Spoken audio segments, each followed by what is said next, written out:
Okay, it's 5:30. We'll commence the council meeting. This is the ordinary council meeting on Monday, the 28th of April 2025. In accordance with Local Government Act of 1993, Cowra Council is recording this meeting and will upload the recording to Council's website. By speaking at this meeting, you agree to being recorded and having that recording published in the public domain. Please ensure that when you speak at council meetings, you are respectful to others, use appropriate language at all times. Cowra Council accepts no liability for any defamatory or offensive remarks or gestures made during the course of this meeting. We acknowledge the traditional custodians of the land on which we gather, the Wiradjuri people, and pay our respects to elders past, present and emerging. I have no apologies. Attendance is fine, and we have the Director of Corporate Services attending via Teams. Councillors and staff, please indicate in relation to any interest you need to declare with A, what report or item you are declaring an interest in, B, whether the interest is pecuniary or non-pecuniary, and C, what is the nature of your interest. I'd like to, if I could declare an interest in 4.9, the donation request from Ability Network. As I'm the Vice Chairman of the organisation, I will be leaving the room. It's a non-pecuniary interest. Councillor Downing. I'll declare a non-pecuniary interest in item 4.9 as well, the Ability Network donation, as my husband's employed by Ability Network, and I'll leave the room. No more. Thank you very much. We have no presentations and there is no one registered with the General Manager's office to speak on items in the agenda. So we'll go to item 2, confirmation of minutes. I'll now take a motion to confirm the minutes of the ordinary council meeting held on the 24th of March 2025. I'll move that.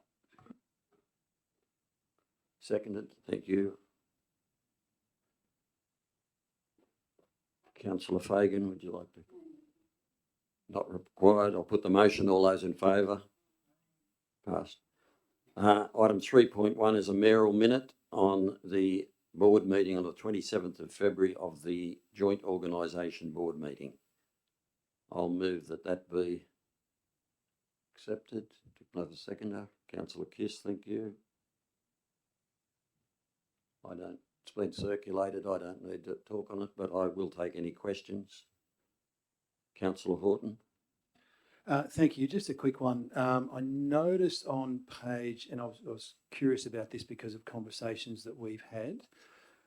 Page 47, I think it is, there's mention of the joint organisations grant process. I think that $75,000 in grants to 3 medical students. Yeah. I was just curious what is tied to that. What's the expected outcome? That they're grateful, I think. I don't believe that they're tied to come back to the JO. Paul, do you? It goes back a few years. Finishes at the 30th of June this year. But what the actual terms were, I don't know. I'm sorry. No, I can't add anything more to that, Mr. Chairman. It's something we will chase up and circulate to councillors. Anything else, Councillor Wright? I'm just checking if my question is similar to what Councillor Horton's was. It was under the United Nations Youth program, and the JO put in $5,000 to help run a day program on the 25th of March. I'm just wondering how well that was attended or how the advertising went. I wasn't looking for it, but was it open to people in the Cowra Shire? Yes, it was. We had no applications. We were involved in the running of a bus from Grenfell through Cowra to Bathurst for the event, but we had no takers, and in the end the bus didn't stop in Cowra, went straight through. Thank you. So it went on there, the JO had given $25,000 each to 3 students. Is that the medical students or 3 separate students from leadership program? That was for 3 separate students. over 3 years, and it finishes at the 30th of June. Was that for the medical students or Yes. other students? That was for medical students that are being educated at CSU. Yeah, well, that's good. That's that UN youth thing. I think it's picked up through the boarding school fraternity a bit. We had two local people that were going to Kinross at the time, selected to go to the United Nations program in America. Young Bill Cummins and Abby Russell. And that was some 4 or 5, 6, 7 years ago or something. I presume they got something out of it, but it is something to look at, I think, and we just might need to talk to our high schools when this thing comes up. It also was, so that's question satisfied.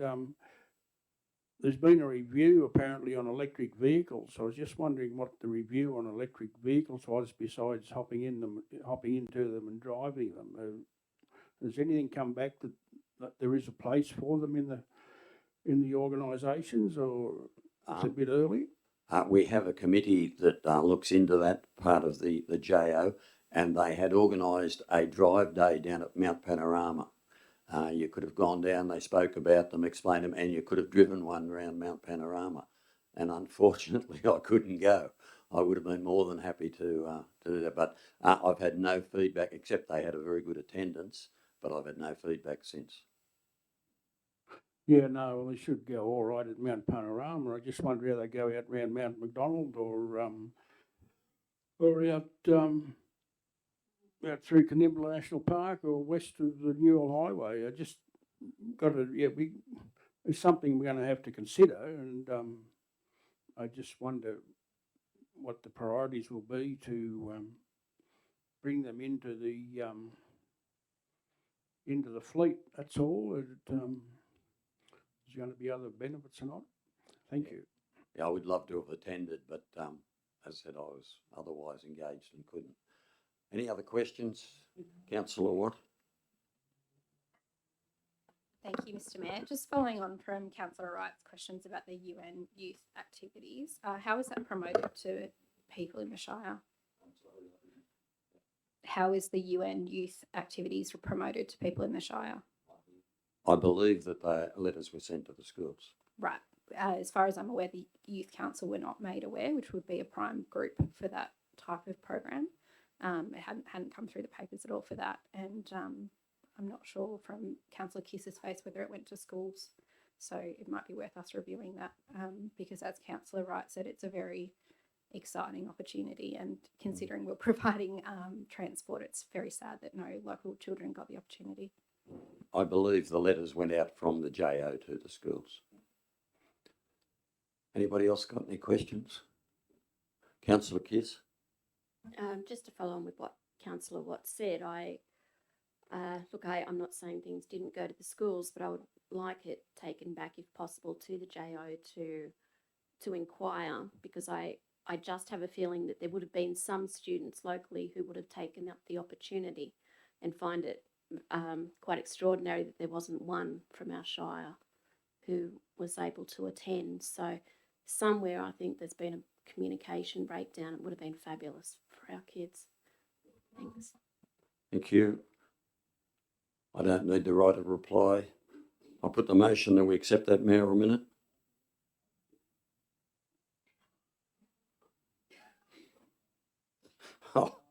I'll pass that. All those in favour? Thank you. Okay, item 4.1, the 2025 Seniors Festival in Cowra report. Councillor Kiss, Councillor Horton, thank you. Councillor Kiss. Just a little bit too quick there. I could have let Councillor Horton take in this one. Look, we discussed this all at our General Committee meeting, 64th year of Seniors Festival, and it was fabulous by all accounts. 29 individual events over 2 weeks. Staff should be congratulated on their achievements, and also thank the organisations for their commitment and involvement, because without them it wouldn't be successful. Thank you. Councillor Horton. Yeah, thank you. Just to add very briefly, great to see such a range of activities for this cohort, and absolutely a shout out to the community development staff, Emma and Linda, for a job well done in organising all the events. Thanks. Anybody else like to comment? Councillor Kiss, write a reply. I'll put the motion. All those in favour? Thank you. 4.2, the Section 355 Committee Draft Minutes, the Cowra Breakout Association. Councillor Watt, thank you. And Councillor Downing, thank you. Councillor Watt. Thank you, Mr. Mayor. Very briefly, as it was discussed in our committee meeting, our general committee meeting, I'm very happy to support an increase in this committee size. As we've discussed, this committee takes on a huge and important amount of work, and it's great to have more people putting their hand up to support that work and learn from those who've been doing it for a long time. And I'd also like to take the opportunity to thank everyone who stepped up and encourage them to ask for any help that they need. Thank you. Councillor Downing. Anybody else like to comment? Councillor Wright. This committee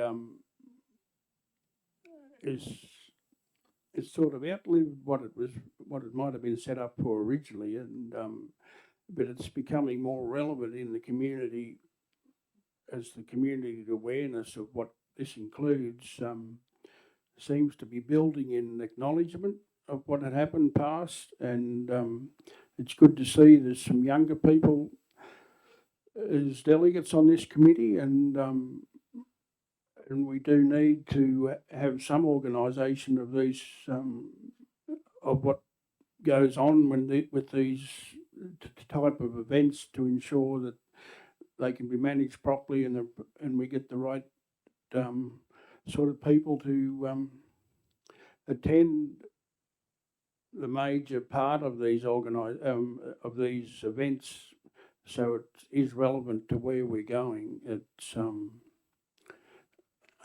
It holds a significant place in many people's lives today. Thank you. Anybody else like to comment? Write a reply. Councillor Watt. Put the motion. All those in favour? 4.3, Investment and Financial Report. Councillor Kiss. Councillor Watt. Thank you. Councillor Kiss. Thank you, Mr. Mayor. Look, I had a little chuckle when I was making my notes to this because I've actually written down that it's exciting that we now own the sale yards effluent screens and the recycling plan. And 5 years ago, I'd have never dreamed of saying those words. But needless to say, we do now have them because we have repaid those 2 loans, which I could also add are at the higher end of our scale of interest rates at being over 8%. So it is exciting. Thank you. Councillor Watt. Thank you. Just to add on, noting that our rate collection continues to be performing on track with a lower level of remaining rates outstanding than the previous 3 financial years, and our average interest rates are continuing to perform above average, which is great to see. Anyone else like to comment? Yes, Right. well, Councillor Wright. I hadn't gone into it that far, but what Councillor Kiss has noted that the screens over at the sale yards have been paid off. They might actually, the way this screen system's going, might generate some sort of income if we can find the right sort of thing, because it is taking bad waste out of the water and cleaning up the wastewater to be used more efficiently on our plants and will not pollute the surrounding areas. So there could be a few green dollars come out of it, but then I could be dreaming. Thank you. Thank you, Councillor Wright. Anybody else? Councillor Kiss, write a reply. Not required. I'll put the motion. All those in favour? Pass. Thank you. 4.4, recrediting the uncommitted Section 356 donation budget. This was the money we had put aside for the Dolly Parton operation, which is no longer required. Councillor Watt, thank you. Councillor Downing. Councillor Watt. Thank you, Mr. Mayor. As we discussed in our general committee meeting, it's very rare that we get given money back from the federal government, and we don't have to spend from the state government, sorry, and we don't have to spend it. And it's also very exciting to know that the program is going to continue for the next financial year. And again, would like to thank all my fellow councillors for taking the chance of putting this money forward this financial year. It's always a difficult decision for us to fund projects that aren't under our responsibility, but because we had that braveness, we were able to get the funding continued, and I think that's something we should all be really proud of. Councillor Downing.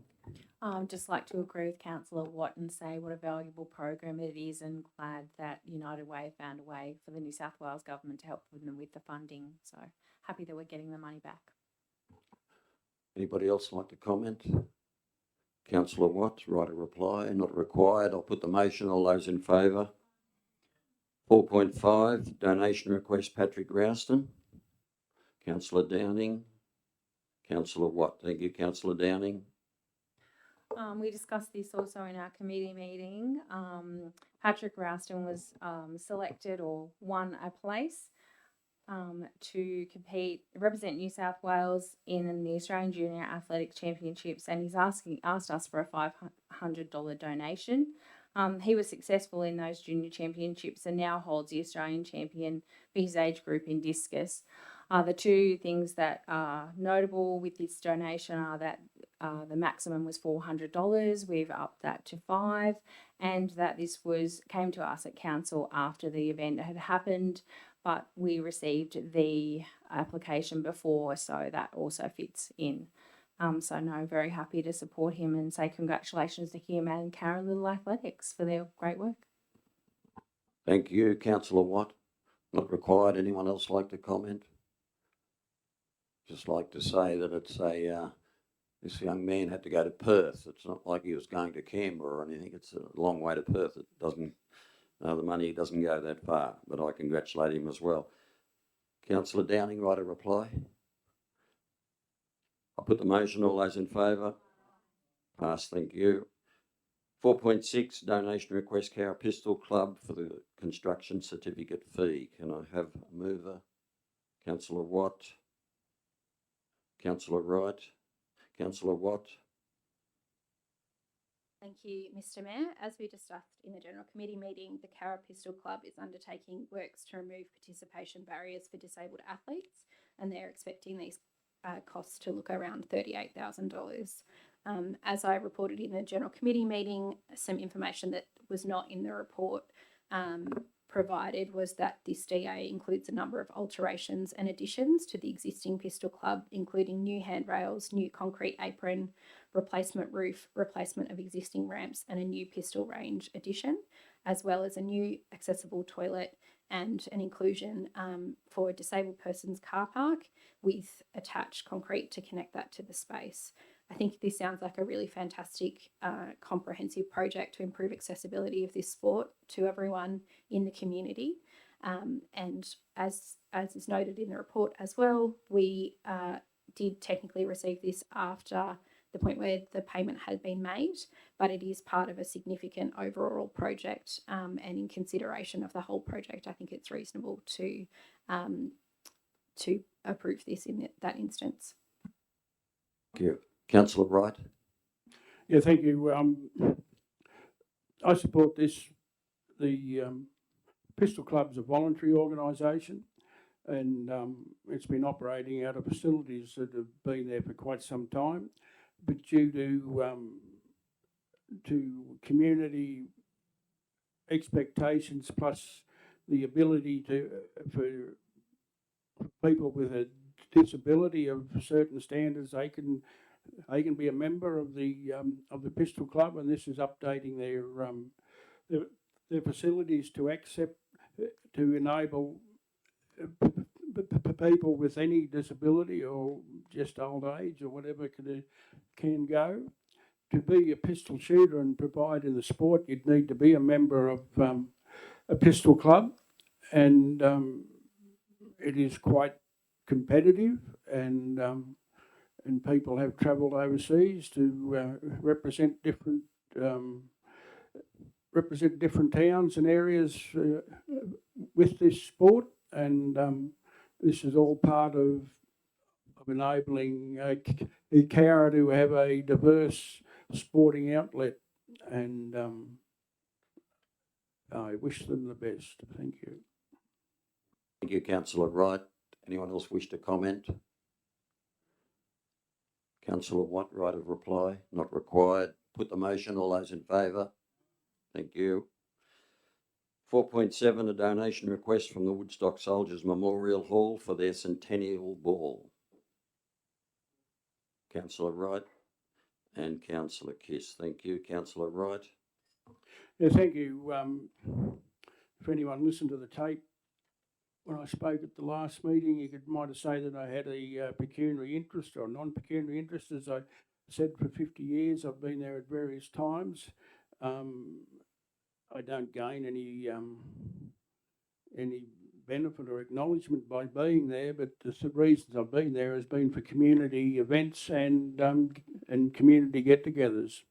And the significant part of this, they're celebrating their centenary, 100 years, and I think it's a significant milestone. And as I said last time, there has been a committee out there formed to bring the hall back up to standard and to meet various regulations for food service and access and so forth, and to be more useful to the community. So I think this grant will be quite useful for the organisers, and I wish them all the best. Thank you. Thank you. Councillor Kiss. Thank you, Mr. Mayor. Look, as we discussed in the general committee meeting, the amount of the donation that we are recommending is significantly higher than what they would have been entitled to through the community grants. But I do believe that the increased amount has been justified based on what Councillor Wright has said. It's a significant event. It's a centennial event. Look, this little town punches well above its weight. I looked at it and I thought, in essence, it's actually not operating very dissimilar to how it would have been 100 years ago. It's a town of one in, all in, and they're very proud of what they do, and they put their whole heart and effort into them. So fully support this and wish them well at the centenary ball. Thank you. Anybody else like to comment? Councillor Downey. Yes, just to say that I'm fully supportive of this donation, that I hope that their centenary ball is a wonderful night. It's going to be held on the 24th of May and their tickets are available. And I'd like to agree with Councillor Kiss and just say, just off the top of my head, I'm just writing down the amount of organisations in this tiny village of Woodstock.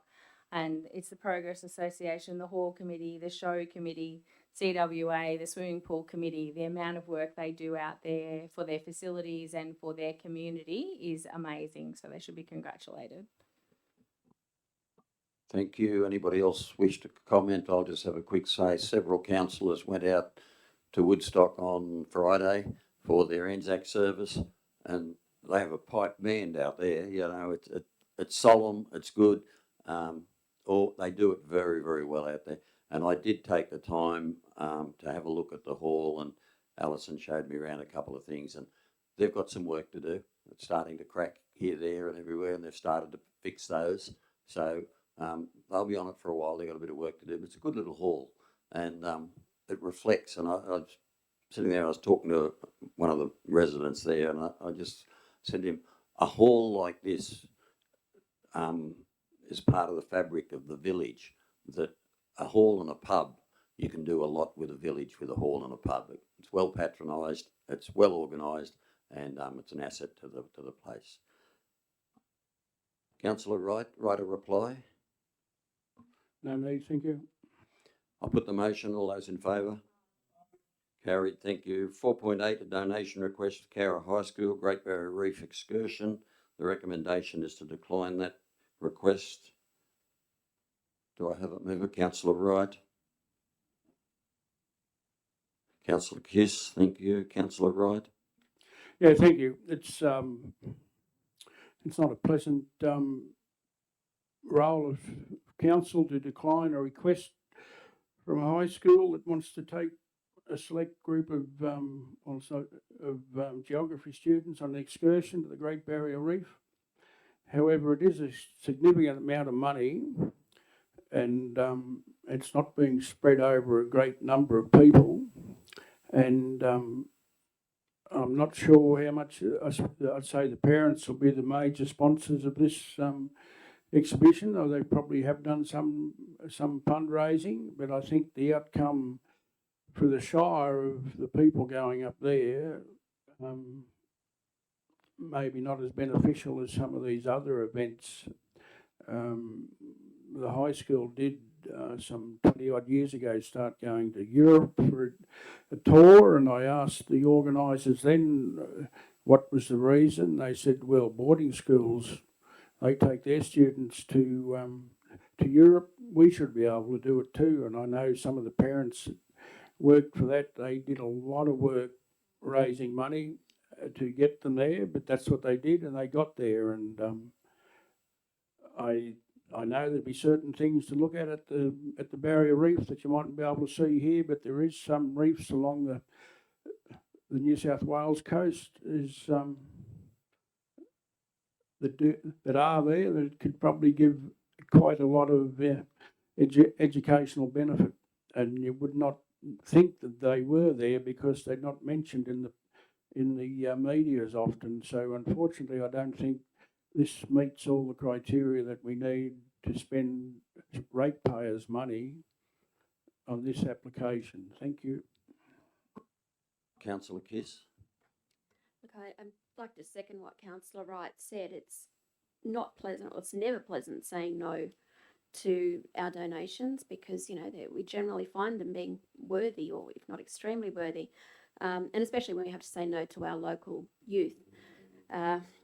You know, there's no denying that the cost of senior year education does increase quite significantly, and you know, many of the parents do need to organise through fundraising to be able to assist the children to go through different excursions and events such as this. And I would like to congratulate the senior students for their enthusiasm, and Cowra High for providing the significant opportunities that they have. But unfortunately, as a council, we need to be mindful of how we are spending the public money. And I just don't believe that a donation of $10,000 can be justified for a significant experience like this for only 12 of our youngsters. Thank you. Thank you. Would anyone else like to comment? Right of reply, Councillor Wright. You're not supposed to introduce new items into a right of reply, but my phone number is readily available if someone wants to speak to me about this decision that I've moved. Thank you. Okay, I'll put the motion. All those in favour? Passed. Thank you. 4.9, donation request, Ability Network, planning and construction fees.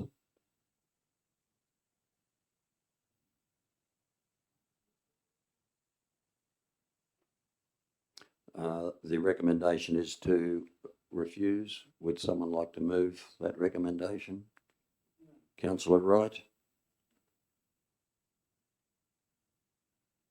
Councillor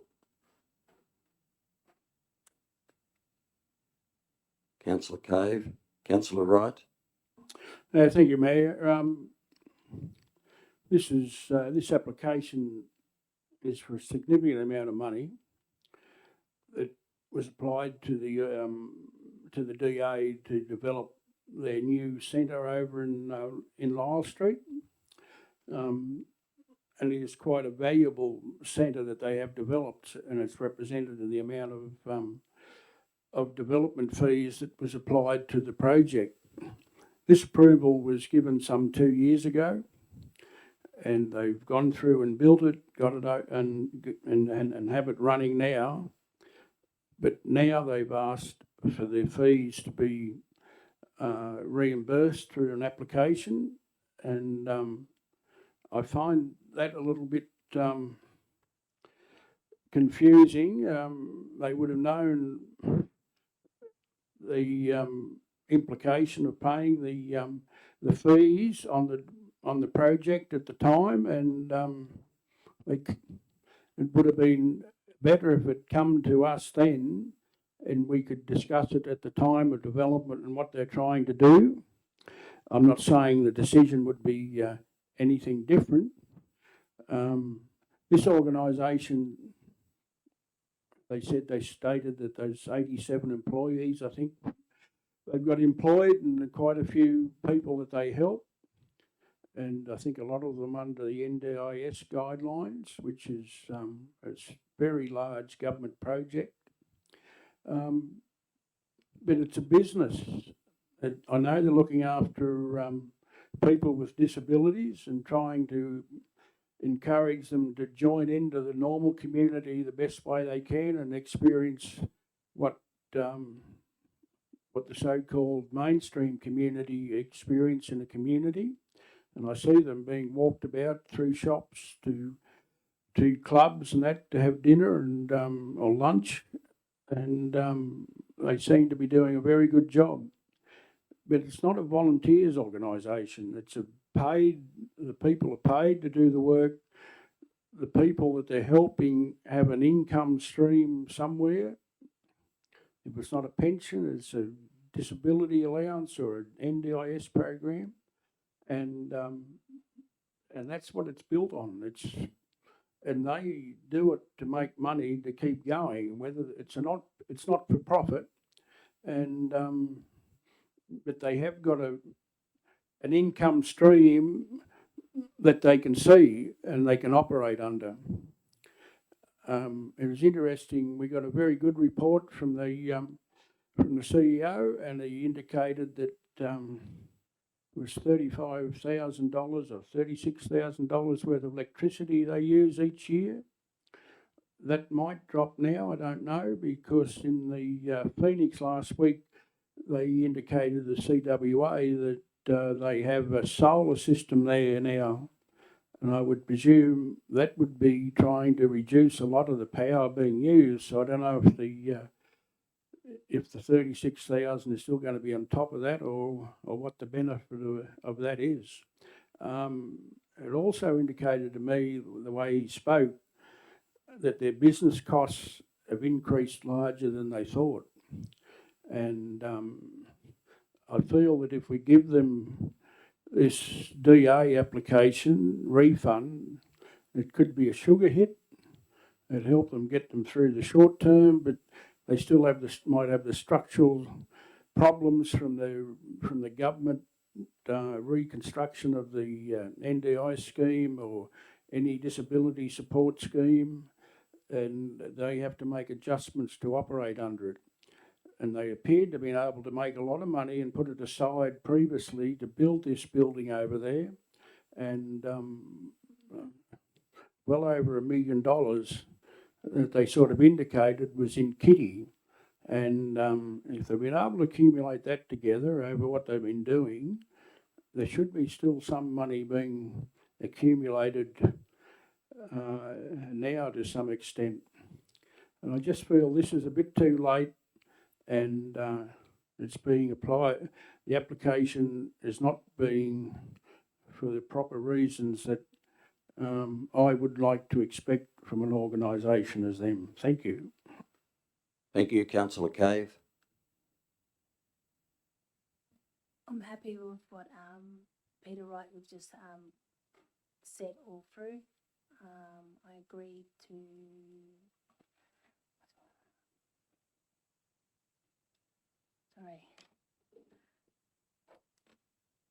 to waive that money being given to them.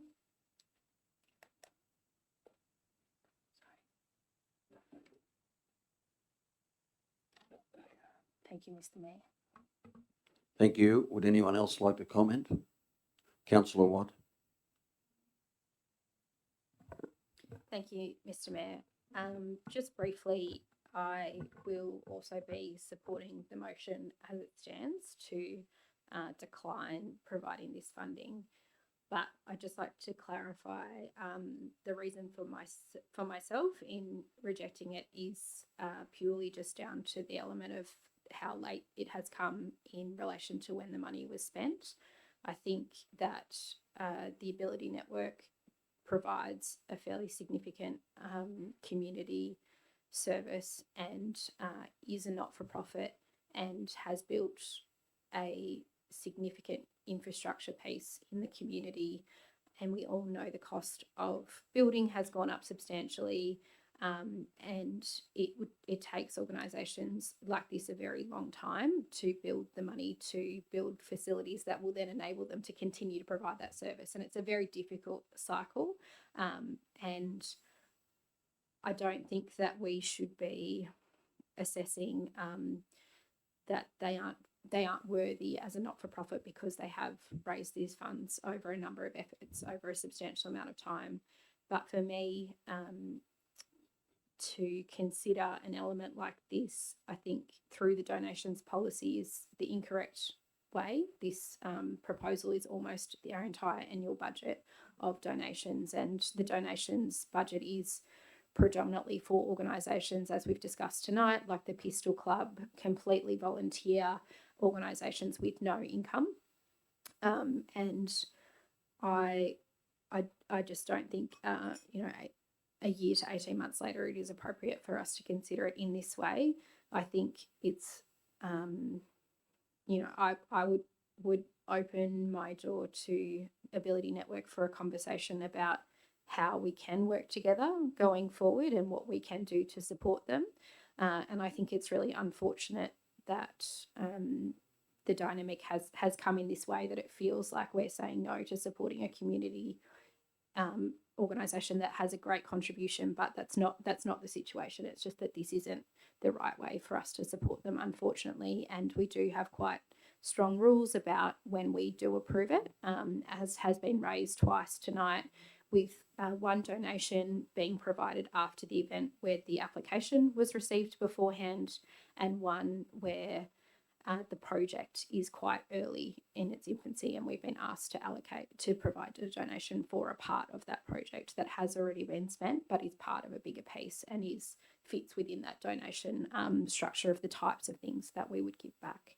So I would, reiterate, I think that we should open a conversation with Ability Network about their contribution in the community and how we can continue to support them.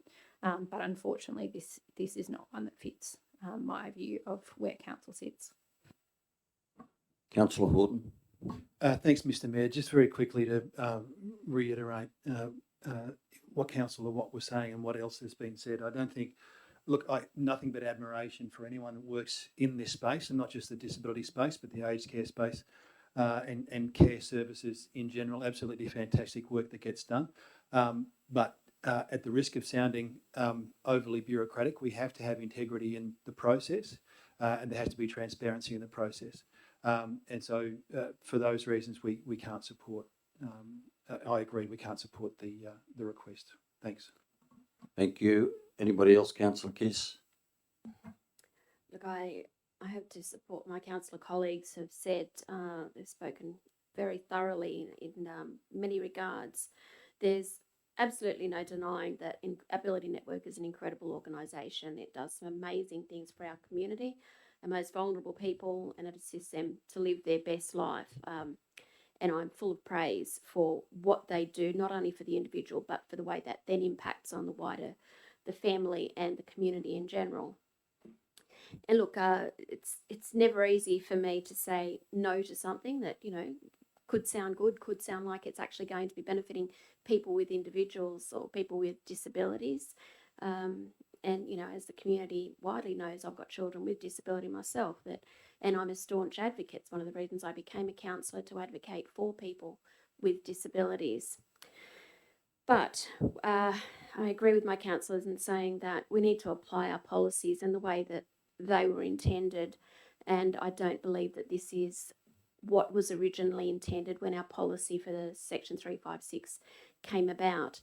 So unfortunately, I also need to be making this challenging decision and not supporting the recommendation to not approve the donation. Thank you. Councillor Speechley. Thank you, Mr. Mayor. I agree with my fellow councillors. I will be voting against this. And the reasons have been articulated by everyone else, so I won't go over them again.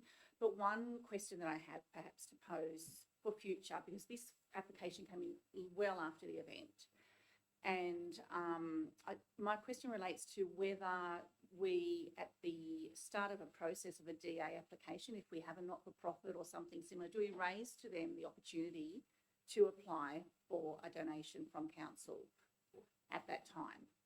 I'm not saying it did or didn't happen then, but whether it's something that could be introduced so to avoid this 3 years later situation. Through the chair, no, we don't. However, if we are asked the question if there is an opportunity to recoup the application fees, the applicant is advised of the process that's available. Anybody else like to comment? Right, a reply, Councillor Wright.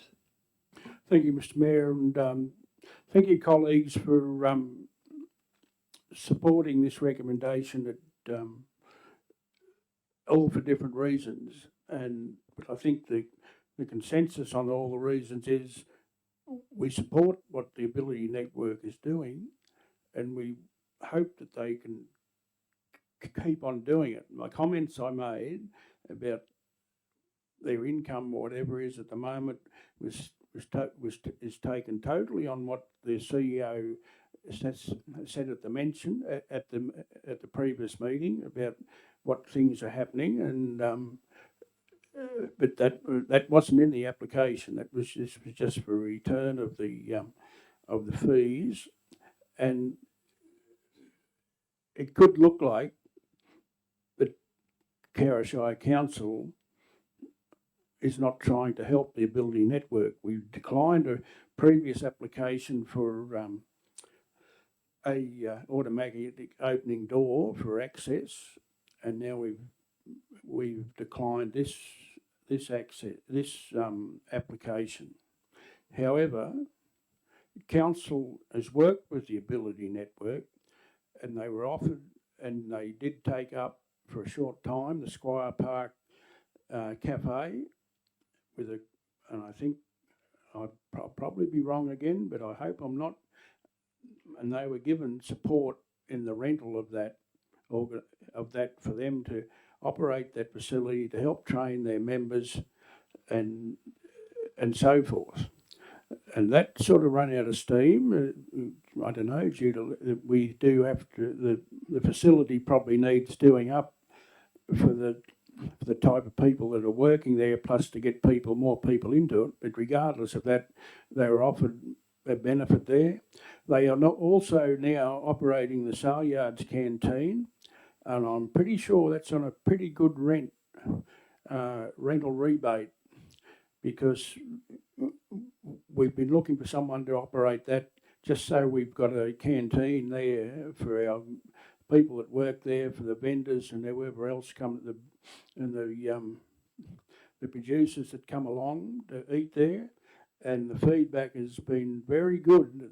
The food and the service being provided there, and I've met a couple of the Ability clients that work there, and they're in there. The young kids in there having a go, and they've been given the benefits. So council is working with Ability to try and help them in their organisation pursuit of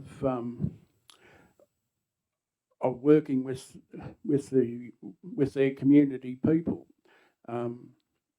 It's just in this case we don't think it fits the guidelines. But as Councillor Watt said, we're always open to have a discussion, and it's probably best to have the discussion outside a meeting before they want to bring something to council, so we can get a full understanding of what happens. Thank you. Thank you, Councillor Wright. I'll put the motion. All those in favour to decline this request? Passed. Thank you. Can we get the councillors back in?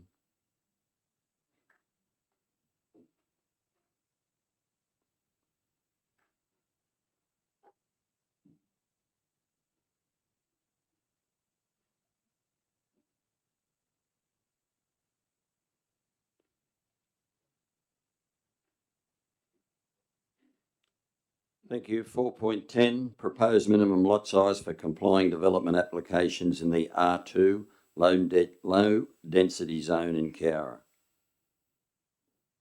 Councillor Kiss. Councillor Watt. Councillor Kiss. Thank you, Mr. Mayor. As was discussed in our general meeting, look, this is a response that we needed to have to New South Wales Department of Planning, Housing and Infrastructure. They gave us the option to nominate land size in our R2 zone, and we've elected to say we would like a minimum lot zone of 4,000 metres squared.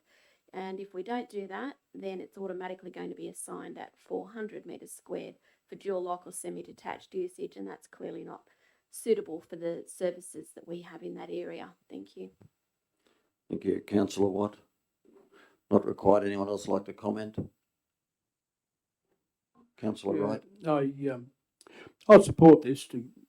It's what we've been trying to get smaller lots over there. I just hope that we can get some further implementation of the West Cowra sewage system, because this is still on a septic system, and we can only I hope that we don't make worse the situation that could happen from septic systems not working 100% in some areas. Thank you. Thank you. Would someone else like to comment? Councillor Kiss, right of reply, not required. I'll put the motion. All those in favour. This is a DA, people. All those in favour. Thank you. Passed. 4.11, development application 10.2025.9.1, lot 1, section 27, DP 759112. 1/23, Robinson Street, Woodstock, primitive camping ground lodged by Woodstock and District Progress Association. The property owner is Crown Lands. Can I have a mover, please? Councillor Downing.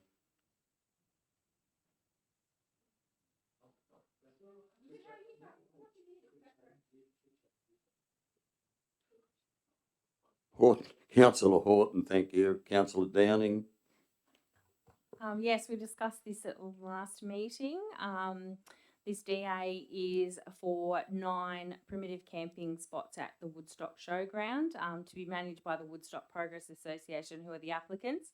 In accordance with the Council's neighbour notification process, 5 submissions were received, and pleasingly 4 of them were in great support of it.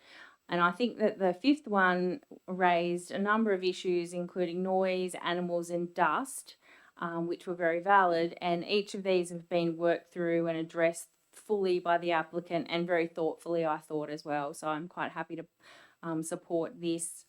As we discussed last time, primitive camping is well recognised and established in New South Wales and benefits the community. People stay longer, they support local businesses, and it's a cheaper accommodation. So this may be something in it for everyone. This project's been discussed over a long period of time by the Woodstock Progress Association. So it's lovely to see it progress another step closer. And I think that this will affect the village very positively as it goes forward. Thank you, Councillor Horton. Thanks, Mr. Mayor. Look, just to go back to an earlier conversation too, I think what we have in Woodstock at the moment is a collection of people that are very active and very engaged and very enthusiastic, and not looking for a handout per se, but looking for a hand up. And wherever we can support that and facilitate that, and there's positive outcomes for the community, I think it absolutely makes sense. These are a good, active group of people. I have every confidence that they'll make the most of this. So very happy to support. Thank you. Thank you. Would anyone else like to comment? Councillor Watt. Thank you, Mr. Mayor. Just briefly to throw my full support behind this DA.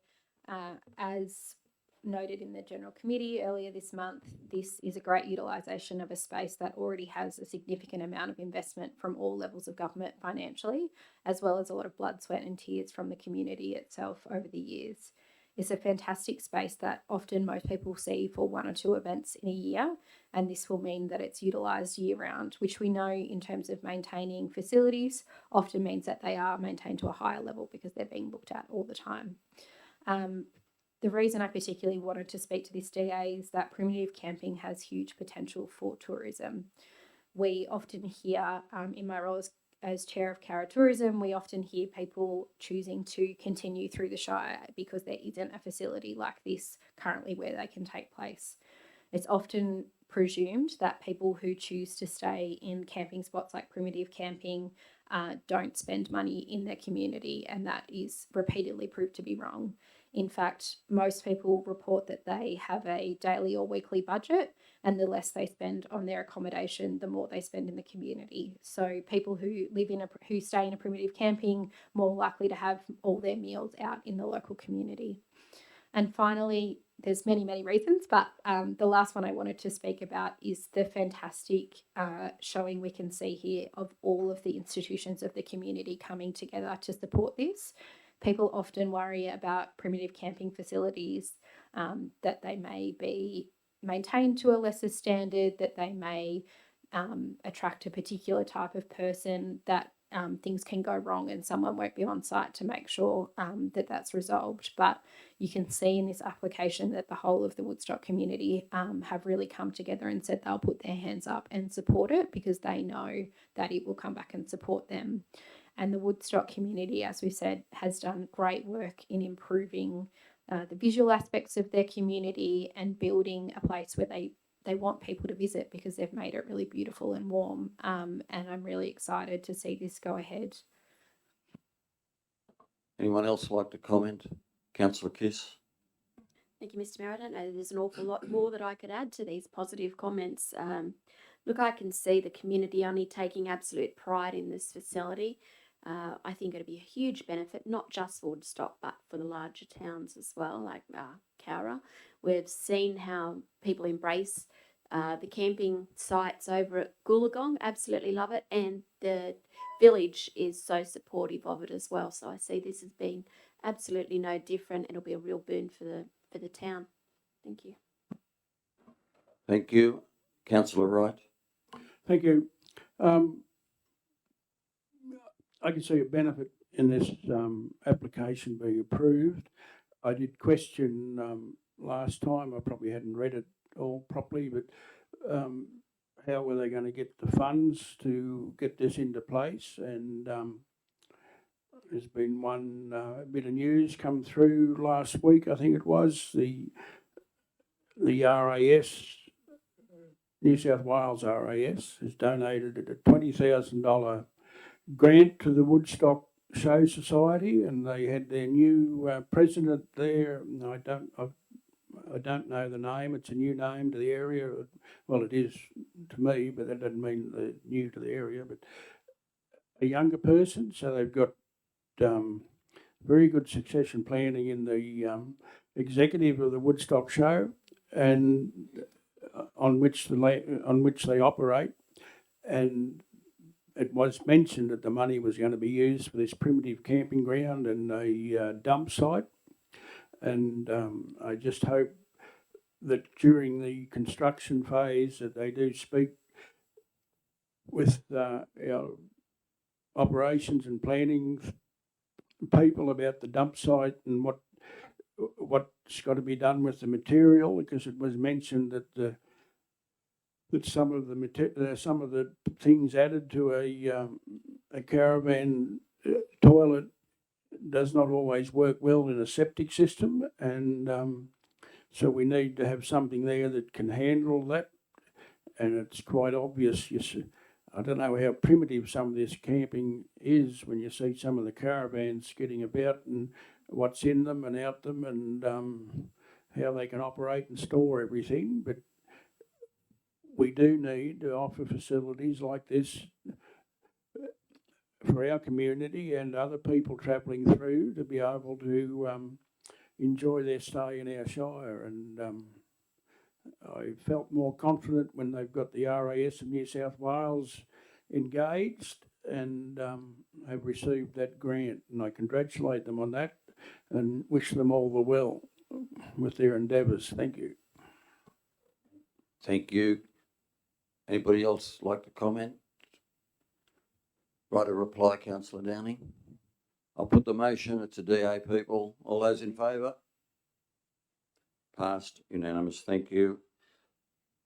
We'll go to the General Manager, 5.1, the draft community engagement strategy.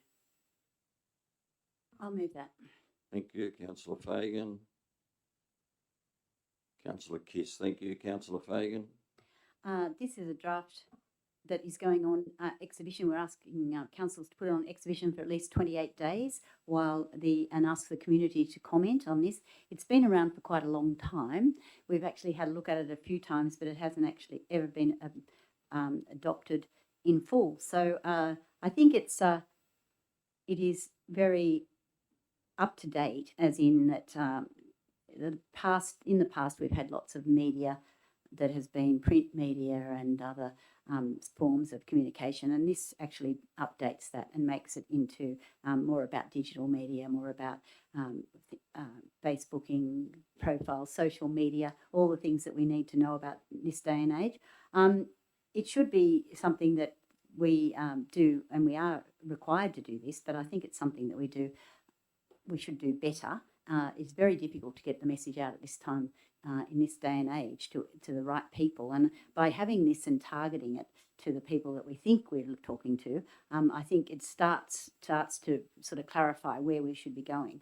I do think, though, that there are some things that we've been asking for, and I know the General Manager is looking at these things too, is like a newsletter, an email newsletter, and some more up-to-date social media and some other things that we haven't been able to do in the past, and the upgrading our network and our internet and other things that we've been doing will make it a bit easier for these things to happen. But at this stage, we've got this engagement strategy. We're going to put it on exhibition for 28 days, and we're encouraging anyone who has got any interest in this to actually come back to us with some other ideas or maybe some different interpretations of what we're trying to do. But we have got targeted people to talk to. We have got a process. We've got lots of normal things in here, but if anyone can come up with something that's a bit different, that would be excellent. But at this stage, I think it's just a process that we have to go through, and it'll be great to be able to see if we can come up with some new outcomes to communicate with our community, because it's a very difficult thing to do at this stage. Thank you. Thank you, councillor Kiss. Thank you, Mr. Mayor. To reiterate exactly what Councillor Fagan has said, I think what we want to do by putting this out on public exhibition is for people to look at it critically, to consider whether it's going to meet your needs. Does this include the channels that you believe are the best for communication, both in and out? Because we're here to serve you. You know, we need to make sure that our processes are going to work for the community. Thank you. Thank you, councillor Wright. Is that your phone? You bud? All right. No, right. Anybody else like to comment? Councillor Watt. Thank you, Mr. Mayor. I'd like to ask a few questions to the General Manager, if that's allowed. Yep, thank you. Firstly, what has changed in this strategy from previous policies? Since it was last before council, nothing really. Right. No, because there was a fair bit of feedback provided previously by the previous council, yourself included, and that's all been incorporated into the document. Yeah, thank you. In previous community engagement that we've done, strongly thinking of the last survey that we did, we had quite an underrepresentation of our First Nations community. What would we propose to do to improve that going forward? And has that been considered in this? Not the specific actions for the specific program that might be being dealt with at the time. So it's just there is commentary in this document, as you would have seen, in relation to, well, okay, we need to consider carefully how we best engage our First Nations community. Yeah. Could I request that the team do some work on that for conversation as part of the review of this policy? As in, when it comes presented back to us, that the team has does some research into how we could achieve that, and that is proposed to be included in this policy. I'm not quite following what what you're asking for? So, like with all other policies, this will go on exhibition for the next period of time. Your team will consider any submissions and also put forward some. Often, it also puts forward proposals, as with the housing strategy, new additions were made through consideration. I'm asking for the council staff to do research into how we better engage First Nations community, and that be proposed and written into the strategy. And thirdly, this may be something that also needs to go in that space, but I think we'd all agree that we're in a situation where we would like to increase community engagement, and that's something we've struggled with in the past. And I hear my fellow councillors who moved and seconded this motion that they're putting the ask to the community to give us some options for that. But I think we know that's probably not going to get to the community with us saying this in this room.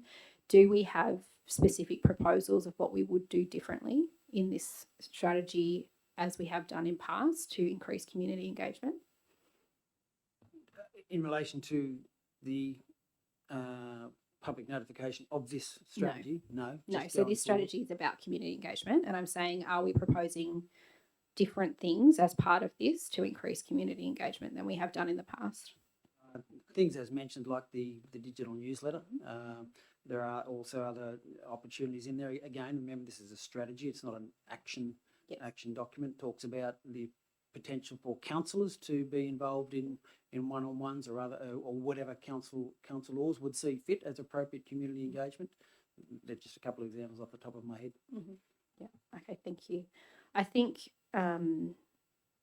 I would encourage my councillors to consider this and talk to their community, because I think it is something we struggle with in community engagement and we don't set forward. And I take the note that this is a strategy, but it shouldn't be a general statement that doesn't actually articulate how we're tackling the problem. I think when we develop these policies, we should reflect on our level of community engagement as it is and set forward a determination of how we want that to be in the future, whether that be the same or whether that be different. And I take on note the email newsletter, which has been in our strategic plan for a number of years and hasn't happened. So I think we should think that through in the operational plan for the year ahead, how we make sure there's resources for that in that plan. And also reflect, I know in our last community survey, we did a question on how people would like to be communicated with, and I think it would be worth bringing that back up and putting some more specifics in our community engagement strategy and our budget to facilitate that, because there's no point having this strategy saying we want to do print media or we want to do a digital newsletter, but not having the resources in the team to be able to administer that. Thank you. Thank you. Would anyone else like to comment? Councillor Wright? Thank you. This is a policy that I don't know how far you drill down on it. You're trying to engage the whole community, not just special sections of the community. So you need a policy that is applicable to the community as a whole. I do note on page 82, advisory committees, I can't see the reconciliation committee on there. I've got 11 committees there, and not restricted to, but we have got a reconciliation committee which is trying to engage with the First Nations, and we can use that as one way of this policy helping with that. To gets a bit. I feel that we can put other people offside by highlighting one sector of the community and not the other sector of the community. The reason I got involved with council was usually over something they've done or they didn't do, and the community, and you've developed a communication with council. But that doesn't seem to happen today. We don't seem to get complaints about what we do, and we don't seem to get complaints about what we haven't done. And I don't know if that's gone with the reduction in the Guardian print at the at the local level of media, of people making letters to the editor and so forth, which can then develop into something with council to develop. And I walked past the Guardian office today, and their office hours at 10 a.m. to 2 p.m, which is nearly a long lunch. You might go to work to have lunch now.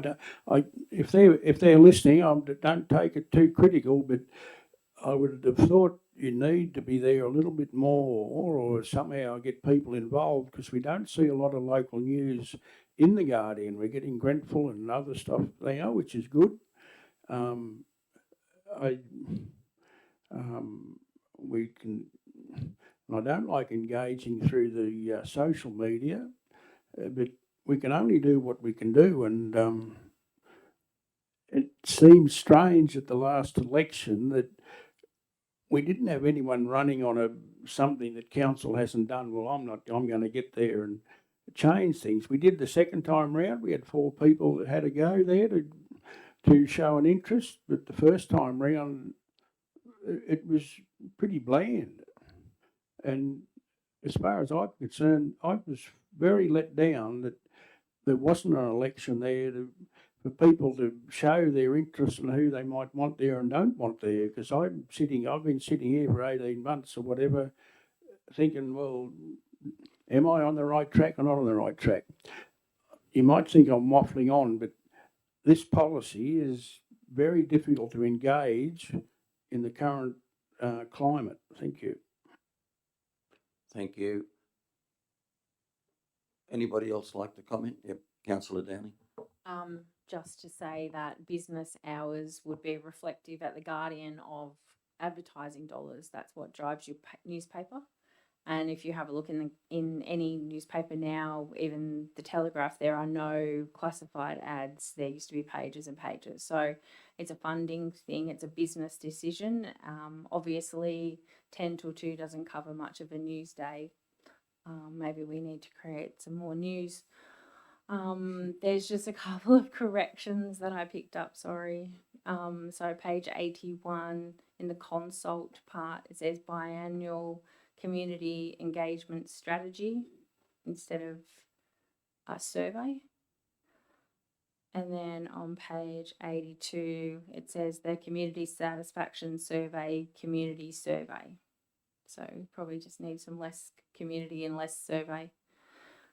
I think that everyone in the room would establish in every service club, every volunteer organisation, anything in town would be struggling with the same things that we are, of how to engage the community in the TikTok revolution, where we need a video and it only goes for a minute. So how many? Sorry. 10 seconds. There you go. Less than a minute. So I think that this is a challenge. I think this is a good start. How we go forward with this strategy and what we do, we need to maybe get our heads around. But I think there's got the bones of this, and I think it's a good start. Thank you.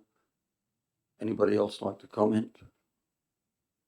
Okay, I'd just like to say that this is a challenging document. It's one we have to do.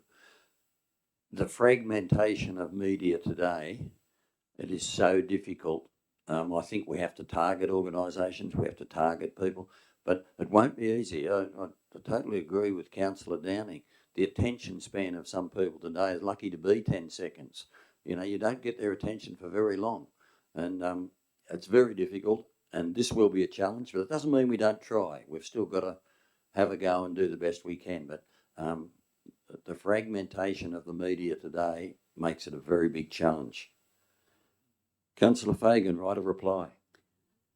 Just to thanks everyone for this information and their advice, and I think anyone who would like to have a bit more of a go, I'm sure it'll be welcome in the next 28 days while we put this on exhibition.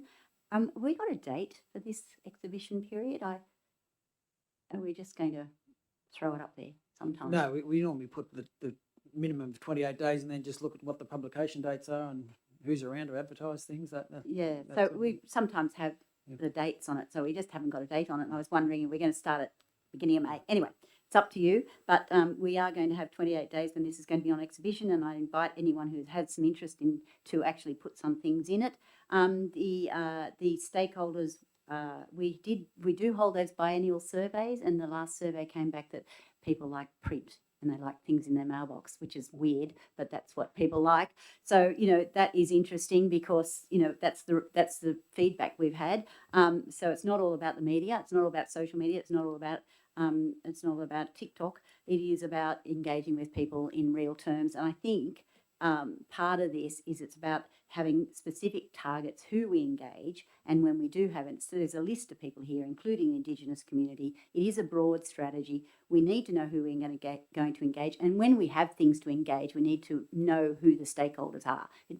We can have a broad brush, but I do think we need to actually invest in the people that we actually are trying to target. So I think this is, as Councillor Downey said, a good start, but it is, a very broad strategy. It has to be, because we really are, in the middle of a revolution in communication, and I think this is a very difficult space to be in. So I encourage anyone who has something to say to come and say. Thank you. Thank you. I'll put the motion. All those in favour? Those against? Pass. Thank you. 6.1, Cowra Library operating hours. There's a recommendation there. Can I have Councillor Watt, Councillor Fagan? Thank you. No, I'm moving this. I'm moving the recommendation. I had my hand up as well. So Councillor Fagan. Councillor Watt got the first hand up first. That's Yes. fine. But I'm not seconding, is what I'm saying. Oh, Oh, right. Okay. all right. I was going to move this recommendation. So if I'm moving it, you're not seconding it? Is that what you're saying? You're going to move this recommendation? No, I'd like to propose that we delay this item. I'm not seconding that. I'm not seconding Right. that. So let me get this clear. Yep. You have a motion to delay this. Yes. Do I have a seconder for that motion, please? Councillor Downing. You can speak to it. Thank you. Before we speak to it, I'd like to ask the Director of Corporate Services to explain in the agenda today. There's a cost, and there was an email went out late today with a different cost, and I'll throw to Alan if he could explain that, please. Thank you, Mr. Mayor. I was advised that there was an apparent error in the calculation by Central West Libraries. The first version of the paper on page 5, I think, indicated that the cost Monday to Friday of the trial was $206.33 for those 5 hours. In truth, there was no cost associated with opening the library for an additional hour each of those days, because we were able to use existing staff rather than casual staff. They simply staggered their start times. So this had an effect on the estimated total cost per year of offering these additional hours. It was reduced from around $22,000 to around $10,000 per annum. I think that's the extent. Yeah, thank you. So now that's been clarified. Councillor Watt, would you like to speak to your motion, please? Thank you, Mr. Mayor. Very briefly, we were provided about 4 hours before the meeting started with information that the calculations here were wrong by half. So the estimated cost proposed was $22,000 when in fact it is $10,000 to continue these opening hours. It was put forward by the director that we could have a conversation with Central West Libraries if we provided an answer in 2 hours, which is, I think, when we're a council of many working people, not particularly reasonable to pick it up in that sense. So my proposal to delay this is to take up that opportunity to have CWL present and for councillors to have time to review the corrected assessments here, because in my view there's quite a significant difference in the proposal here, particularly that there was that miscalculation in that we are not actually spending any additional funds to keep the library open until 6 p.m. every day on the weekdays. Councillor Downing? I'd agree with that. I think that that is a substantial difference and that it would be valuable to have Central West Libraries tell us why their figures are out and explain that to us. Thank you. Would anyone else like to comment? Councillor Kiss? Okay, I acknowledge that there has been a significant difference in the calculation of the costs. That in itself didn't deter me from my original thoughts, though, to be perfectly honest. When it was acknowledged that the Monday to Friday isn't costing anything extra, it then gave me greater consideration as to, well, what is the patronage on that Monday to Friday? Does that in itself warrant keeping the extended hours, irrespective of any Saturday financial costs?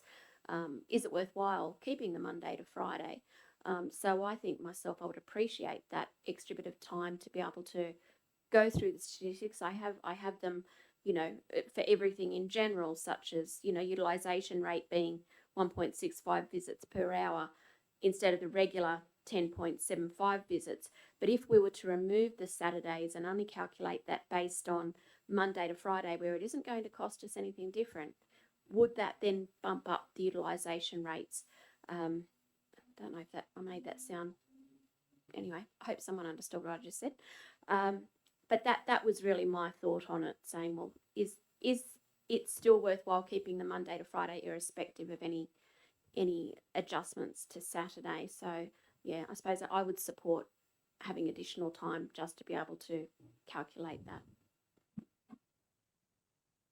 Councillor Horton? Thanks, Mr. Mayor. I might be on my own here. I won't support the recommendation to delay and have a further conversation, because it doesn't change the fact that we are largely offering a service irrespective of cost that very few people are actually taking up, and that won't change if we delay by a week or a month. So it doesn't change my mind. Thank you. Anyone else like to comment? Yeah. Councillor Wright? I appreciate the passion that that Councillor Watt has put into this to make sure that the trial was run over a period of time that could reflect what has been happening. And unfortunately, I agree with Councillor Horton that deferring it is not going to get more people into the library, from what I can see. We can accept this to continue doing what we're doing, but I think a better approach then would be to talk to Gunnedah Shire, Cootamundra Shire, Park Shire, that seem to get a person into their library is one every 3 minutes or better. One every 2 minutes per hour. Like, it just, the mind boggles of what the people are doing when they're going in there and what they're offering that we aren't offering. And I think that's what we and the Central West Libraries need to look at, is what is being offered at these other facilities. I presume Parks might operate under the same operation as us, I don't know. But I think that's more, it'll be more benefit to us than running extra hours and that. And I don't go to the library. I might have been once or twice in my lifetime. Used to use the school library, and my parents were great supporters of the high school library when the new building was built. And but everyone seems to look up Google when they want to know something now. Or they've got a phone and it's got something to the world. They can find out about something straight away, and we might need to access something. I'm probably being negative to what some people are thinking, and I know you would think the library would be beneficial in a lower socio-economic town, and unless the schools have got a good system of getting information, providing information to their students, that they don't need to go to the library to find things or do a assignment. There's probably countless numbers of those Encyclopedia Britannicas or whatever around in bookshelves that we all bought for a lot of money and now just cut pictures out of, because everything's on the internet. You might think I'm waffling on, but I think we need to look to the structure more than the hours we operate. Thank you. Thank you. Anybody else like to comment? If I- Councillor Fagan? If I could comment and just say that I don't agree with the delay either, and I think Councillor Wright has a good point in that we will get our we do have the Central West Libraries come and present to us quite regularly, so maybe we could ask those questions then. I think the $10,000 that's going to cost to keep it open would be better used for other things, and I think the success of the promotion that we've had and increase in usage of the library might be better spending more money on that type of thing rather than extending the library hours. As Councillor Horton said, we haven't had a lot of people using it, and I'd rather see our librarians do other things and sit around and wait for somebody to turn up. So after hours. So I think there are some possibilities. We can extend in other after hours events. We could have after hours events, and I think that was successful. So I think we can do other things rather than just extend the library hours. I think there's better opportunities in other ways. Thank you. Anybody else like to comment? I'd like to say a few words. I don't see, it doesn't matter what money we're talking here. The fact is we're not getting the patronage into the library. It hasn't increased anywhere near enough to justify any extra money. And we weren't happy after 3 months, so we've had another 4 months, I think. And now we're still not happy. I don't know what's going to make this council happy. We're not getting the patronage. It showed up in the first one. We really promoted it the second time, and very, very little difference except, and the interesting thing is we've just had a talk about getting to people and communicating with them. The fact that we've pushed the library extended hours so much, didn't get an increase in extended hours, but did get an increase in the patronage of the library. I think that is probably the one lesson out of all of this, that we need to promote the library a lot better. How we go about that, I'm not sure, but obviously the big campaign that we put into this made the library more attractive to people, or people aware of the library. But the extended hours haven't worked. I said, I don't know what will make us happy. We've had 2 trials. First one we weren't happy. Second one we're not happy. Now we'll defer it. I think with time's come, we're going to make a decision. So, Councillor Wright, a reply. Thank you, Mr. Mayor. And I'm sorry if you thought that I was unhappy, and I don't think that terminology is appropriate in the council chambers. If I needed to be more specific, I'm sorry, but my proposal to delay here was purely a procedural point, and it was not in relation to the content at all. I do not think it is appropriate for us to deal with a matter where there has been such a significant change to the report that wasn't provided to our community and was provided to us at the last minute. It is not an expectation that is written to councillors that they be across papers provided 4 hours before the meeting starts, and this clearly was a miscalculation, and not just a miscalculation, but an error. It was put in this report that we had expended money on weekdays to provide staff, and we did not. And that is incorrect. And I think that it is, and we've talked about this before in this chamber, procedurally, there is a reason our papers are provided a number of days in advance. Our papers are provided to our community, and the facts that are put in those papers are the facts that we decide on. We have not been provided with a paper with the updated information. So the item that is in the papers is incorrect. We were provided an email to councillors this afternoon with a change, and I am purely suggesting the delay for that purpose. Additionally, we did spend substantial amounts of money and resources, and your time included, in promoting this trial. And I think it is reasonable that we have a conversation with CWL about their operations. And it was my expectation that we would have that as part of this review. But I think they are two different points. Procedurally, it is not appropriate for us to vote on a matter that in the papers we know is incorrect. And that if our community picked up the papers tomorrow, it is incorrect. But the information based on that, when the Guardian goes to read it, that information is incorrect. We have been in a situation in this chamber before, in the previous council, where we were told that the information in the report we were provided in an afternoon was correct, and it was not. We found out later changes had not been made, and we voted in good faith on a document that we had not read, and that is not appropriate. These procedures exist in 190 councils across the state, and they have for a very long time, and that is for a particular reason. I personally read this report around half an hour before the meeting because I have been otherwise engaged. And it is not like, I don't think anyone in this chamber was told there was an expectation they had to be reading their emails every minute of every day to be across the papers that are put forward. To be very clear, what I'm saying is not a reflection on the items for discussion here. I would repeat that I do think it's inappropriate that you speak in that way about someone being happy or unhappy with something being proposed, and that you take that tone with a fellow councillor, because I am just asking for another week or another 2 weeks so that we're provided with the correct information to judge on. As I hope everyone is aware, the extended hours has ended, and it will not continue for whatever period it takes for us to get this report.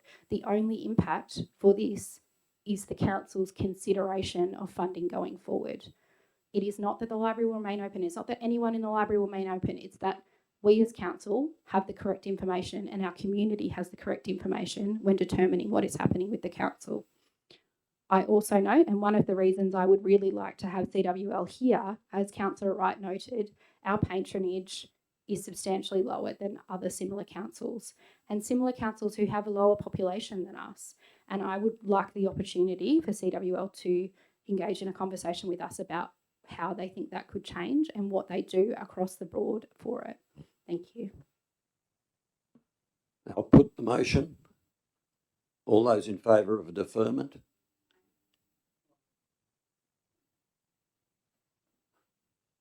All those against?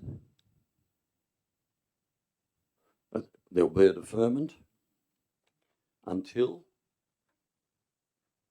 the next council meeting, I take it? Well, Mr. Chairman, I've written that the council delay consideration of the matter to allow Central West Libraries to make a presentation to council. So I'd suggest that after dictate when it gets presented back to council. Okay. Thank you. 6.2, release of closed decisions. Councillor Fagan. Councillor Horton, thank you. Councillor Fagan. This is just some decisions that were made in closed council and they're now been released as is proper, as procedure. Thank you. Councillor Horton.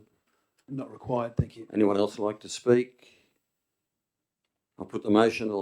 Councillor Fagan, you get a right of reply. I'll put the motion. All those in favour? Pass, thank you. 7.1, Section 355, Committee Minutes, Sale Yards Committee. Councillor Wright, thank you. Councillor Kiss, thank you. Councillor Wright.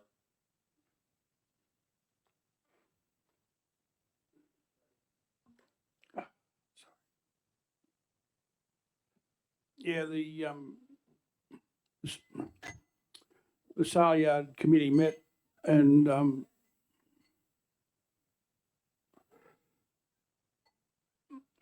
things are operating reasonably well. We're having a few hiccups with the EID update, and we're getting confused with technology things that we need to use to ensure that the software and the electronic parts of the yards work properly, and we're currently looking for answers of that.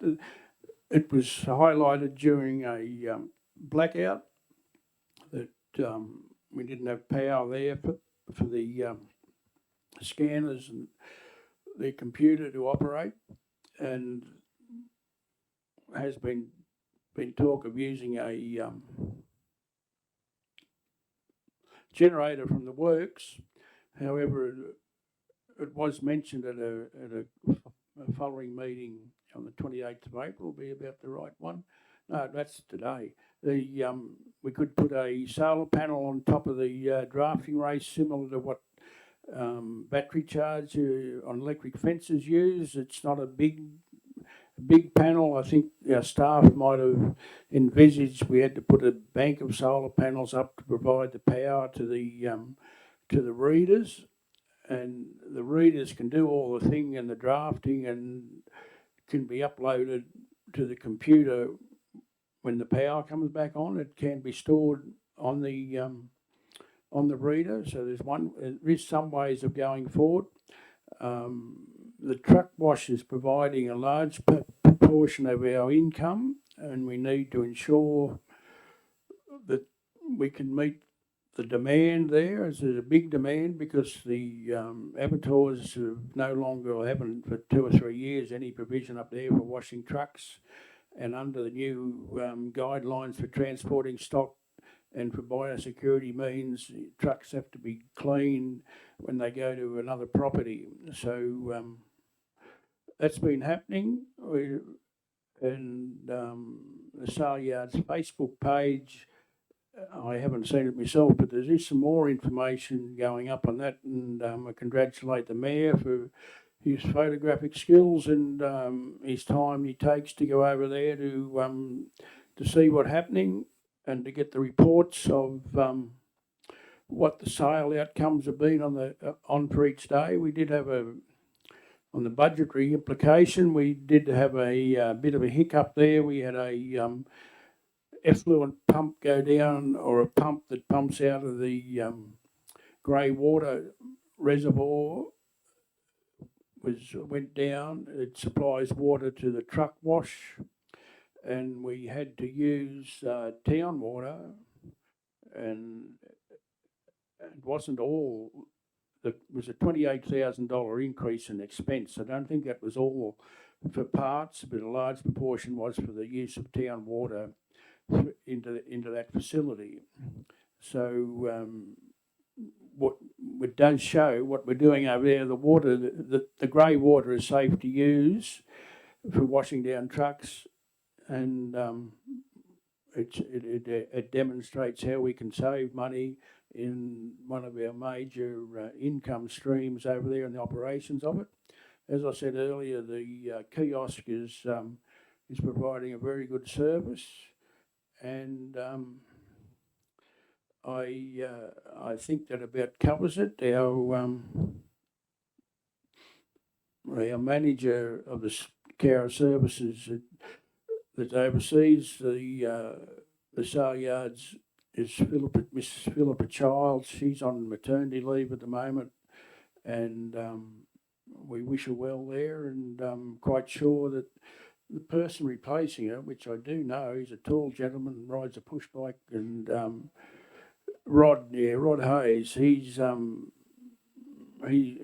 turned up at a meeting and was very keen, and will be good support to our Sale Yard supervisor Elizabeth Bryce, who also is the supervisor at Cemetery and Sale Yards, and I think the overwhelming expectation on regulation from the LLS and EPA and so forth creates challenges for the supervisor and the management of the sale yards to ensure everything's going all right. And it also, with the EID, there's been, it's not our problem, but we've been picked up, some sale yards have been picked up where sale yards, people are livestock's delivered to the Cowra sale yard. They're bought by a buyer, a commission buyer or something, and he takes delivery of them, but uses an agent's pick, which I just don't know how that works because it's not a pick associated with any farm or anything, and transfers that livestock consignment to another sale yard 1 or 2 days later to be sold again. And it's sort of tying up with the original national vendor deck and pick number of what was delivered to the Cowra sale yards. And they felt that the system was being abused. Well, it's not being abused, it's just being used to the boundaries. But I made investigations to the integrity systems of AMLC or about what national vendor decks, how they can be used, and they can only be used once by the owner of the stock to either one sale yard or one destination, and cannot be used for the same stock at any other sale or destination. So that's taken a bit of pressure off our staff over there to ensure that everything's uploaded onto the computer, because sometimes the commission buyer buys stock, books it to an agent, and then the agent then tells us where they're going, it tells the sale yard operator where those stock are being delivered, and they can be entered onto the database. And it's just getting things to happen in the correct time. And it's not a trial and error. It's just we've been doing this with a paper-based system, and it didn't seem to have happened then, but we've gone electronic and things are being picked up quicker and faster. However, we have not had the problems that was associated with CTLLX some 3 weeks ago with a cattle sale. I was down there on the Friday for a cattle sale before this event, and there's some pens of cattle there that they had their weights up per description of the thing. They were way before the sale, and quite obviously they weren't correct. The weights weren't correct, and when questioned, what is the weight? They said, oh, we'll weigh them again, and it really didn't matter. You just bid what you thought they were worth. But on the following fat sale, which held on a Tuesday, they were still weighing cattle on the Thursday afterwards. It was a big sale, some 5,000 head or something, and things just weren't going right. Some cattle had been delivered to the wrong yard. They didn't know what yard they were delivered to.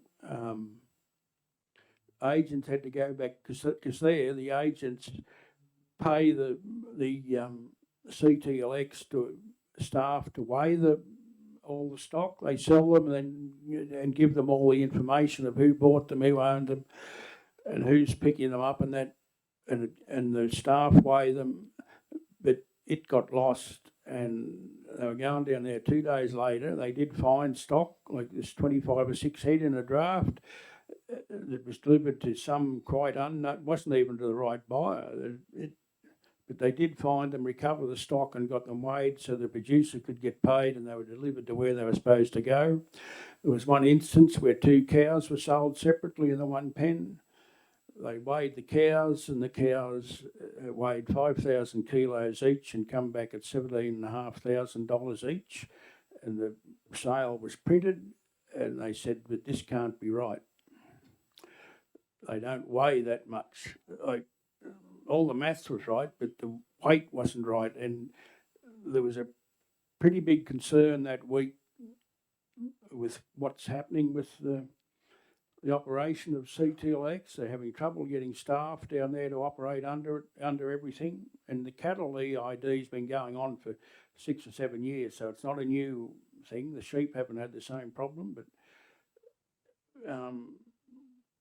so with a bit of luck, we might capitalise on that, and we might even, I won't put it in concrete, but unless they pick up their system down there, there might be some chance that a cattle sale might be able to start here again. But that's wishful thinking, but it's not as if anything that goes wrong in the sale yard will only happen at Cowra. It does happen at other places. So thank you for bearing with me, and it's probably not relevant to what was said there because I didn't fully read it. but we are trying our best to keep things on budget and get things done. Thank you. Thank you. Councillor Kiss. Thank you, Mr. Mayor. Lucky I write lots of notes because my computer's actually run out of battery. Just two questions, really. One only because we're being asked as a recommendation that Council provide Sale Yards Committee with an estimate the impact on the budget if retransporting fees was removed from the revenue policy. And being a complete layman in this area, I'm just wondering what we're actually really asking and why we need retransporting fees and so forth. So if that can sort of be simplified for me, just so I know what I'm actually voting on. And in addition, page 100 of the report was talking about an data system to do with the showers, being that there are potentially just some public members of the public going in to use the showers. And is there any reason we can't just have keys, or what am I missing there about needing a whole data system and not bearing in mind that I don't even know what that is? Thank you. Okay, I'll endeavour to explain it, and Councillor Wright will correct me if I'm wrong. The showers are there, they're open all the time. The showers are there, they're open all the time, and truck drivers come in and water their stock, sometimes feed their stock, and they'd like to have a shower on occasions. Sometimes they come to just wash their truck and would like to have a shower. Well, we have no way of knowing who's having a shower, who's not. We don't charge them for it. So that's what the AVData system would be, the same as the truck wash. They would enter into an arrangement where they would be notified, and there would be a fee charged to them. And that's what the AVData thing is. We have it on the truck wash. And the other section, which was a recommendation 5, just so I've got a clearer understanding of what I'm actually voting on about the retransporting fees. Councillor Wright, do you want to? It's retransporting of livestock. One of the uses of the sale yards is that stock are accumulated at Cowra sale yards to go on to transport to another destination, but don't go through the sale process. This has all come about with the use of with abattoirs and so forth demanding the use of B doubles to keep their stock transport costs to a minimum, and not all properties or roads to properties are B doubled access, and so the carriers or the farmers bring them in to our sale yards and retransport them. We had an understanding with people that and agents that they let the supervisor know how many stock they've delivered for the week and where they were going, what so forth. Because we don't get a copy of the NVD or anything. The NVD is left at the yard, and the truck driver picks it up and takes it on. However, with the sale yard system and the rural system, adherence to facts and figures and writing things down and so forth is not the top priority. And some people were doing it, and some people weren't doing it. There's carriers from out of the area that used it quite often, but had no intention of going to pay it. And some of the agents said that they weren't going to put their client stock in because there'd be another charge that they'd have to pay, and they didn't want to absorb it, or didn't think the producer should absorb it. So we've decided not to not have that charge in the costs and fees schedule, because it can't be enforced properly, and we'll have to look at other ways.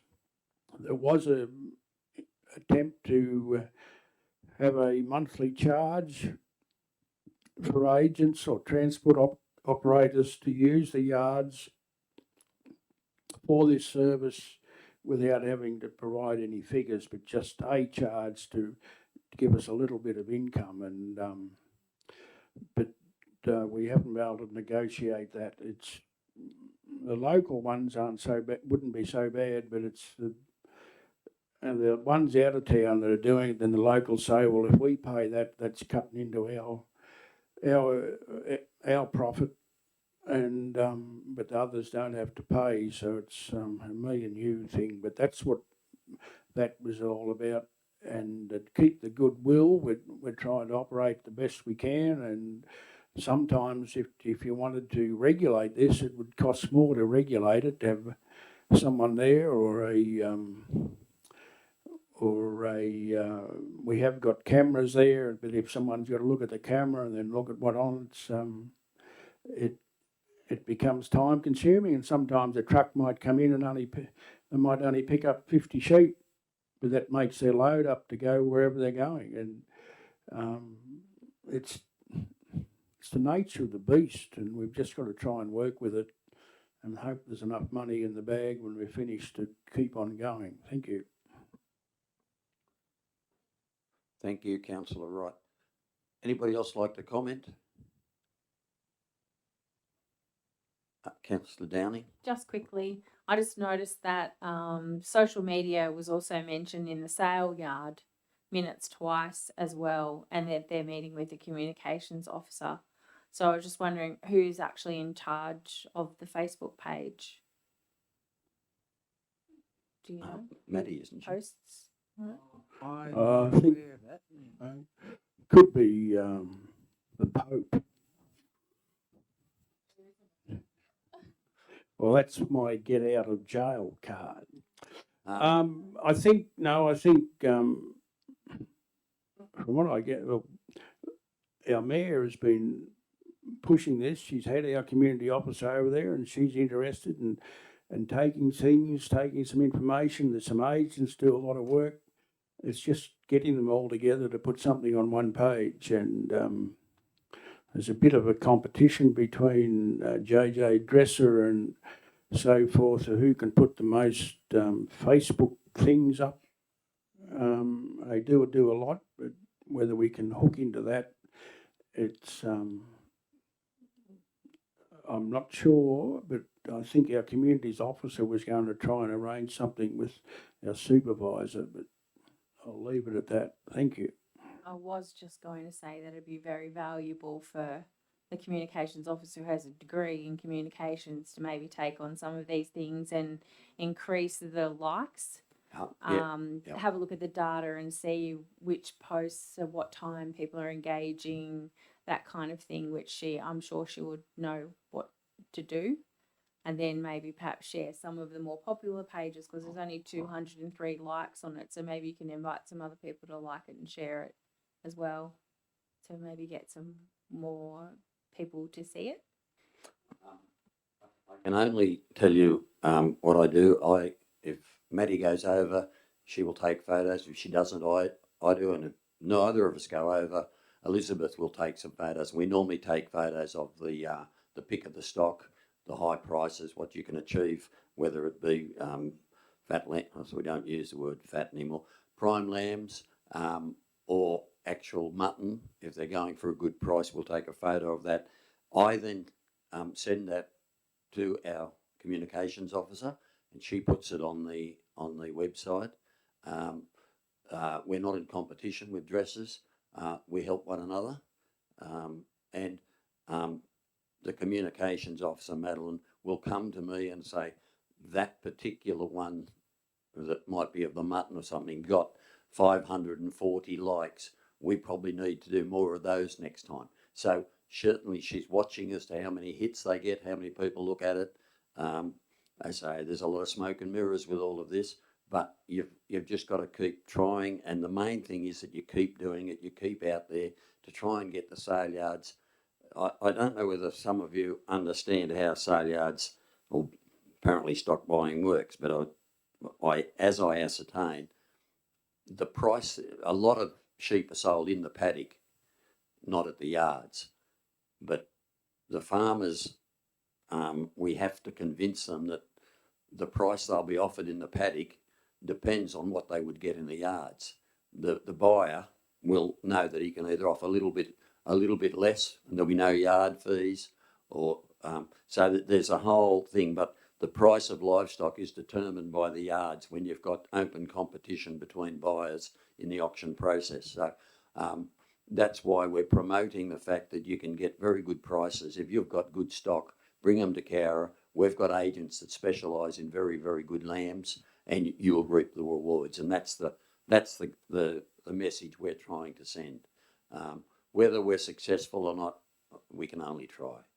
So, yes, Councillor Downey. I was actually going to say that if you are in conjunction with JJ Dresser and Co. and you're working together, that some of their Facebook posts being shared on our page would probably work as well, because we have 203 Facebook likes and 250 or 235 followers, and they've got 1.9 thousand. So Yeah. perhaps you get more people to see it if you were sharing their things as well, and it might be less work for Madeline to do. We share photos, but we can't be seen to be favouring one agent over another, and that is the so we walk a delicate line there with that. Yep. But all the agents are pretty keen on this. We interview agents, we interview buyers, and put that up on Facebook, put that up on the website, and we do get a lot of likes on them. Anybody else on the sale yards? Right. Councillor Wright, write a reply.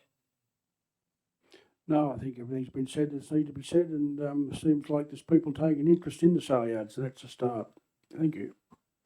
Thank you. I'll put the motion. All those in favour? Thanks. Passed. 7.2, Committee Minutes, Traffic Committee. I'll move that. Seconder, Councillor Kiss, thank you. The minutes are all out there. I don't need to talk about them, but I certainly, if there's any questions on them, I'm more than happy to take them. Councillor Kiss.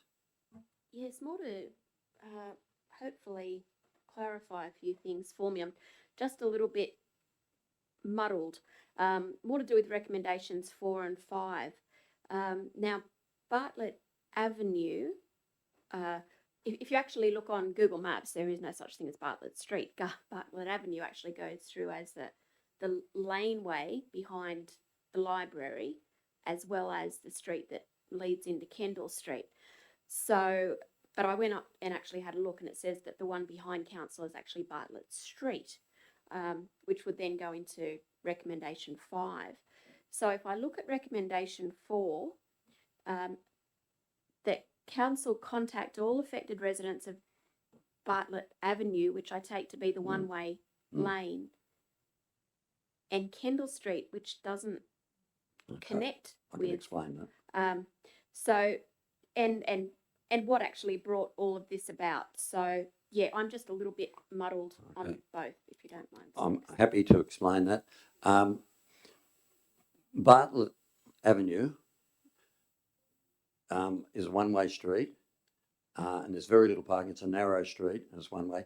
Now, if cars are parked on both sides of the street, there's not room for a car to get between the two cars. So, as a rule, they're staggered so you can zigzag in between them. But to make that better, we thought if you only park on the bottom side, cars can drive through. Everyone knows we're up to. Why Kendall Street is involved, there are a couple of premises there that are in Kendall Street, and their rear comes out onto Bartlett Avenue. So the old doctor's residence down here, McLaren's place, it's on Kendall Street, but the rear entry is on Bartlett Avenue. So that's why we're talking to both people there.